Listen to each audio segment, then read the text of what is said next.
Precisely, President Ruto William, what is your view about your situation and your expectations vis-à-vis this global institution and how to fix the situation in your country and the continent? Thank you very much, Macron, and thank you for daring to call us to this meeting. I'm told it was How Dare You conference, but in any case, we are here. Let me just speak to this in two ways. Number one, I have had my sister Kristalina and Bangura, and we have excellent relations with the World Bank and IMF from Kenya.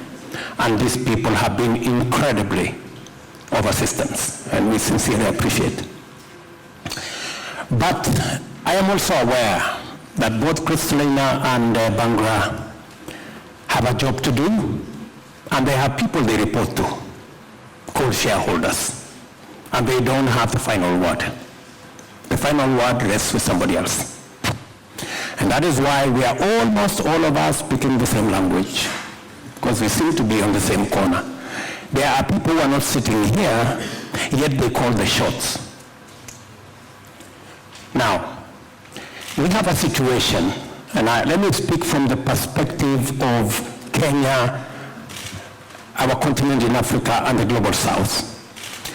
We need emergency liquidity. We need debt relief. We need urgently new money, with urgency, with scale. That's our situation. How are we going to get that in the current situation? Listening to Guterres this morning, we get development resources 8 times more expensively than others. We have inadequate resources, and it takes forever to access it. So, how do we, how do we make meaning of this summit that my brother Emmanuel has put together? Our position is that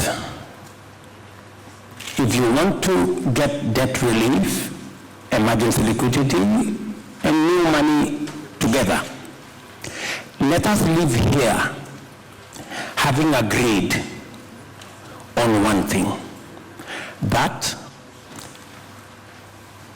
like Guterres has said, let's look for 500 billion new money.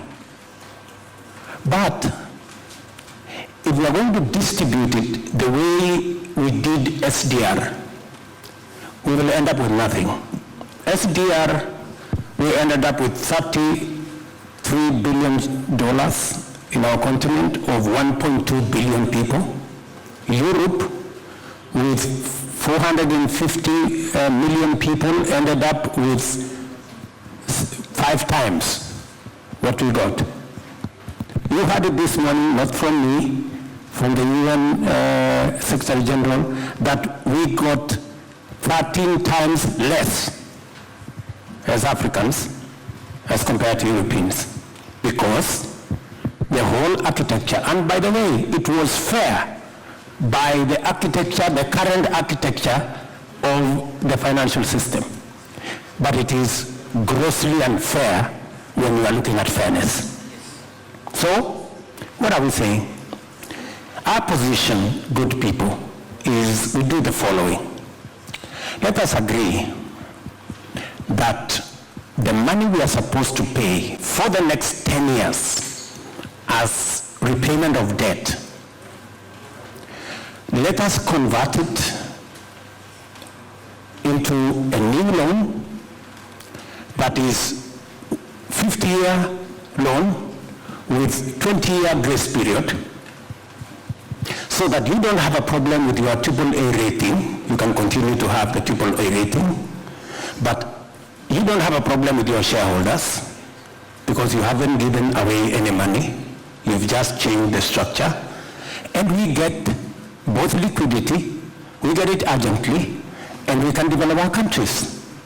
For Kenya, for example, we pay $10 billion every year to service our debts. If I had $10 billion every year for development in Kenya, instead of paying debt, it would make a huge difference. That's all we're asking. We're saying, let's have something that is practical so that we live here, that next year I don't have to pay $10 billion to pay debt. It will have been rescheduled. I will pay it 20 years from now, and I will have 30 years to pay that money. I will make that money available for roads, for health, for water, for education. It will make a hell lot of difference. We will have done something with this conference. We can discuss governance, we can discuss reform, we can discuss transformation of our multilateral development institutions. That will take time. We are talking about the debts that we already have. They have already been assessed. They have all the things, all the rigmaroles have gone through. That's why we already owe. So we are saying, let us take either 10, 15, 20-year debt that we would have paid for the next 20 years. Let's have that money to grow our economies. It will make a whole difference. Let us be deliberate about climate financing. Those are the two things I'm going to ask. Let's be deliberate about climate financing. Since we agreed in 2015 on emissions, that we reduce emissions by 45% by 2030 and net zero by 2050. Are we moving anywhere in that direction? No. What has happened? Since Paris 2015, developed countries, they have tried because they have resources. Europe has come down 20%. OECD countries have come down 12%. But what has happened with the rest of the world? Emissions have gone up 37%. Net, we've gone up, the whole globe, we've gone up 17%. And last year, we spent $950 billion on fossil fuels. We only spent $500 billion on renewable energy. It means the journey towards net zero is not going forward, it's going in reverse. So what do we do? Because we have to agree on what to do. Our position is that there is a contest between national interest and global good. And in a contest between national interest and global good, national interest wins. Because we are politicians. Macron is a politician. And in politics, your constituency comes first. That is why we have not been able to get the 100 billion promised in Glasgow. Because every politician goes home and says, oh, you know, there's a global problem called climate change. We need to get money from you guys to go and sort out that problem. So the people of their country ask them, how is it our problem? A global issue? Why do we have to raise money to go and sort out that global issue? We run into trouble. So we need a new financing mechanism. We need a new global financial institution. It is not possible, I dare say, to sort out a global problem using national institutions or institutions that are subject to national interest or institutions that are subject to shareholder interest. How do we do it? Let me conclude. How do we do it? This is our proposal. There are already 4 proposals on the table.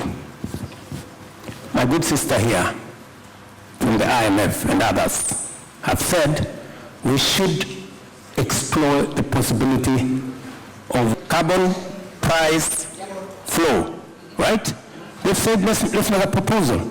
$25 US for the least developed, $50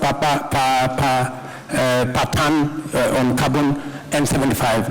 Assuming that we even agree, and by the way, we are ready from the global south, we are ready from the continent of Africa to play our part. We do not want to be given free lunch. We want to pay. Everybody should pay. Emitters should pay, consumers should pay, the global south should pay, the global north should pay, everybody should pay. If we go that direction, we should be able to raise, even if we use the $25 per ton of carbon, we should be able to raise 870 billion every year. They give us 20 ideas and 5 work, we win. That's the idea. That's why I think Mark and Shruti can make us successful at the bank. And if we become successful on this topic, then maybe we make a little bit of progress towards your point there. So I cannot thank the two of you enough. It's not as though they don't have enough to do, but thank you. On the World Bank, we are blocked today, if we are honest together, because on one side the shareholders say we will refuse the recap if there is no reform, and the reform is complicated. What I suggest is we do need a bold roadmap where we say, let's maximize the leverage, saying the good work you will make. For $1 being invested by the World Bank, we get $1 by the private sector. This is the leverage we have to focus on and the target we need to maximize. If we do so, as shareholders, we have to commit to accept the increase and the capital increase. My target is $5 for one. If this is my target. I can't tell you today what the time frame will be, but I tell you, if you only get 1 for 1, we fail. No, but this is at least today, we have eviction impact. I will be honest. For a lot of shareholders, the main argument is to say, sometimes when we have World Bank, private sector just leave. This is where we start. Yes, yes. So nobody told me that I was too shy till now. So what we need, if this is 1 for 5, I'm super happy. At least I'm speaking under the control of the best expert. If this is 1 for 1, it's super. You have my commitment that we will accept the capital increase to double. Because today it's 100, I will make clear for everybody for the math. It's 100 billion. It means that if we mobilize it properly, we can get 100 billion addition from private sectors. If we do so, precisely to bridge the gap mentioned this morning by Secretary General, we should double the capital of the World Bank. This is the only way, and by enlarging progressively as well the governance and the participation, to deliver what we have to deliver. So let's focus on, at the same time, maximizing the leverage. I take your point, so if it could be very rapidly 1 for 2, you will facilitate our life. And let's accompany this reform from capital increase. I think it will be a tremendous effort. William, the final word is for you. Just what we are saying is different. Is that what you're saying? You're saying is good, but it's not what you're saying. We are not saying that we continue to have what the taxes France is paying, the taxes Kenya is paying in the current setup. Those are national issues. We need a financial transaction tax at a global level where even countries like Kenya pay. We do not want anything for free. You will pay more eventually because you have a bigger economy. We will pay commensurate to our economy.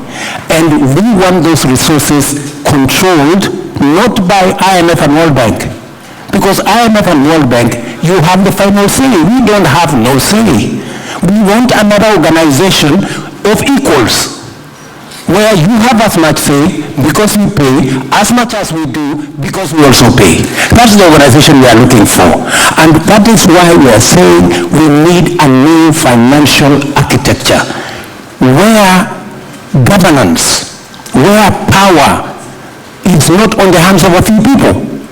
We can agree on the governance of the institution. We can agree on the sharing of power so that all of us have access to resources that go to making sure, number one, renewable energy. We invest in decarbonization. Number two, adaptation, mitigation, smart agriculture. Number three, restoring our planet, restoring our biodiversity, and making sure our carbon sinks work. This is what we are saying, and we would appreciate a little understanding. And we want to be, we are talking the normal. If we continue talking the normal, Emmanuel, we will never solve this problem. Things are not going forward, they are going backwards. Tokenism, installment will not solve this problem. We have a much bigger problem than the installment we are discussing here will solve. You are not hearing us.